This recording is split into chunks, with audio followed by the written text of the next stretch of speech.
Hi everyone, my name is Victoria Fernandez and this is the video of my life with bipolar disorder and OCD 9 years after my diagnosis. So if you've been watching the content that I've made for a long time, you would know that this would be actually the second video I've ever made talking about fully kind of my story of being diagnosed. But I wanted to make a video that was a little bit different and kind of like an update on life. You know, the first time I made this video was 3 years ago, I think, maybe almost 4, and a lot has changed. I've gone through different stages in life so far, and so kind of wanted to talk a little bit about that. So kind of starting from the beginning, whenever I was around 17 years old, I was diagnosed with bipolar disorder and OCD, and that was quite frankly a very difficult time in my life. Since the age of, I don't know, probably like 7 years old, I started experiencing a lot of intrusive thoughts, fears of many things, very unstable emotionally, would cry a lot, was a very sensitive kid. And although, you know, that sensitivity was kind of like more than just being a sensitive person, it was like an actual struggle that I would go through and that affected my friendships in school, the way that I kind of fit into different social groups, and just overall my life. It really affected me. As I got a little older, kind of in my teenage years, when I was around 15 or 14 years old, I started to become extremely depressed. And, you know, I was having a lot of suicidal ideation. And this was well before, you know, mental health was talked about the way that it's talked about today. And it was the time where, like, I didn't really understand what was going through my mind. I didn't understand why I was feeling all these things. I, you know, had friends, family, like I had great education and all this kind of stuff. And I just thought, like, why do I not want to live anymore? And so that was really difficult. I think that from an early age, in the OCD aspect of it, I started having a lot of intrusive thoughts of, like, you know, thinking, oh, if I don't do this, somebody's gonna die, or like, I'm a horrible person, Like, it was a lot of thoughts that sometimes it's quite hard to explain if you've never maybe experienced it. But basically my mind would just be inundated with so many different thoughts that were very harmful to me. And would affect my everyday life. They would consume me. So that was from a very early age. And I remember telling people kind of like the thoughts that I would have. It's like, oh, if I don't touch this, my mom's gonna die. And people would think, like, you're crazy. But that was also because, you know, back then people really didn't talk about mental health. It was kind of more of a taboo. Nobody really knew, had that much information. We didn't have the accessibility that we have now to all these types of things by just like a Google search, you know? So different times for sure. But kind of jumping back to whenever I was diagnosed, it was a very difficult time. I didn't know anybody who had this type of disorder. I quite frankly thought that OCD was just something like, oh, people who are scared of germs, or like wash your hands 50 times, or like stuff like that. You know, what they kind of people stereotypically say, oh, I'm so like OCD, I'm so this or whatever. And that doesn't really represent what it is. And then I started, you know, obviously got diagnosed, realized so many things I was going through. Things started to kind of make more sense of why I was the way that I was. Began medication around that time of like 17 years old. Started on this medication called Seroquel and lamotrigine. Actually, no, taking a step back. How I was diagnosed with bipolar disorder was because I started taking an antidepressant, and I don't remember the name of it. But basically it triggered a hypomanic episode. And I was just kind of like, you know, on top of the world. Everything was great.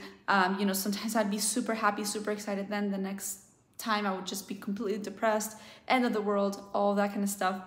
So obviously, like, being diagnosed, taking that medication kind of led to my actual diagnosis, to taking these like medications more tailored to mood disorders.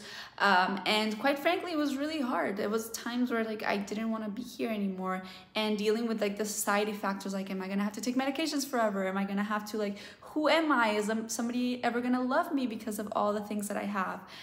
So that was really hard, on top of like being in school, the pressures of high school, the pressures of getting good grades, getting into university. I remember like not even wanting to go to college. I would tell my dad, and I was like, what are you talking about? Like, you have to go, like, he really pushed me to, you know, help me get to where I am, both of my parents. But I was going through so much, and, you know, I was able to make it out of those moments. I met like the love of my life right before starting college, who has helped me so much tremendously still to this day.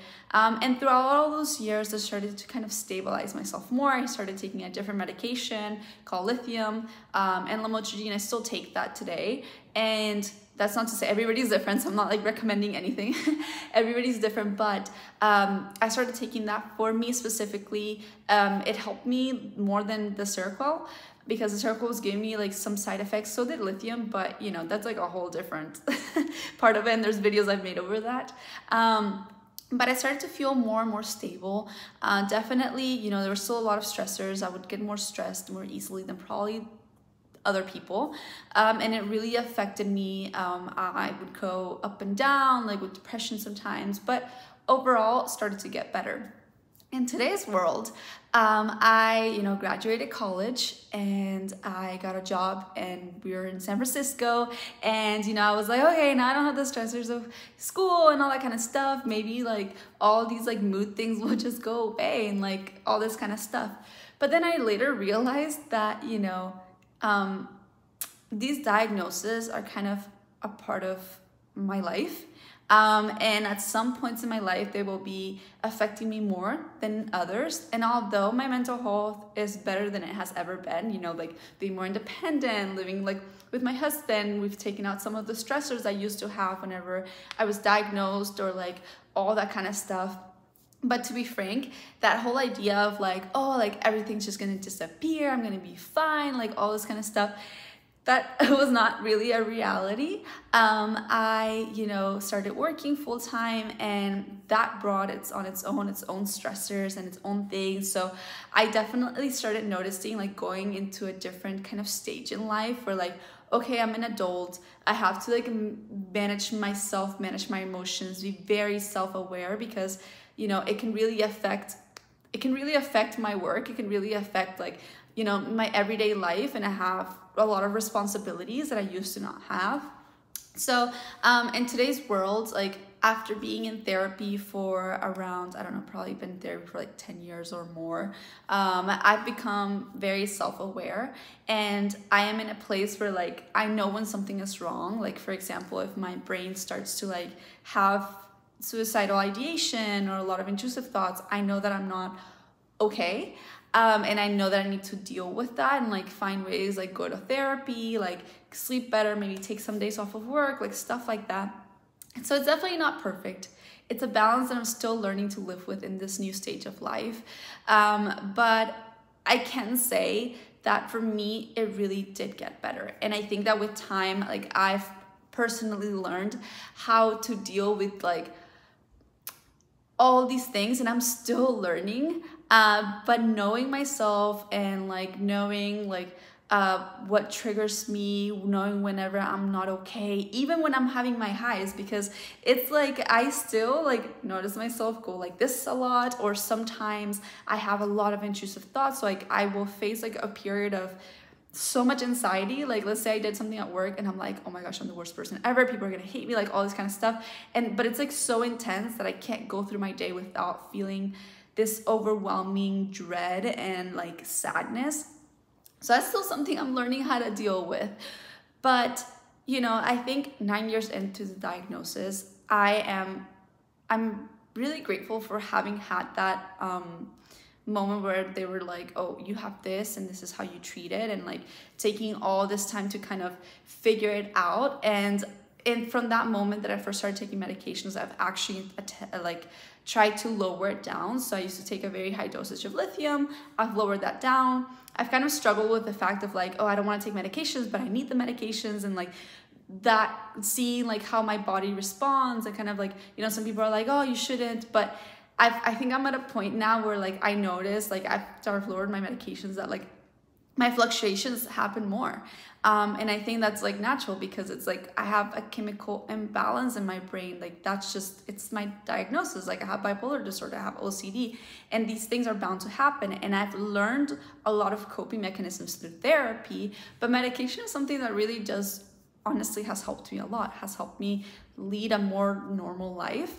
And you know, I have certain goals in life, but I think I'm realizing, like even to this point of like that kind of acceptance, So this is all to say that I have been living with this for a really long time, and I think that different points in my life it's come up in different ways, and I'm still learning a lot about myself, but I've also realized that I am so capable of doing so many things despite having my mental illness. And I always talk about this in other videos, but also like I think that, you know, looking at the positive side of things, of like the positive side of having this is maybe makes me more empathetic, this and that, and I've really kind of hung on to that and like ran with it.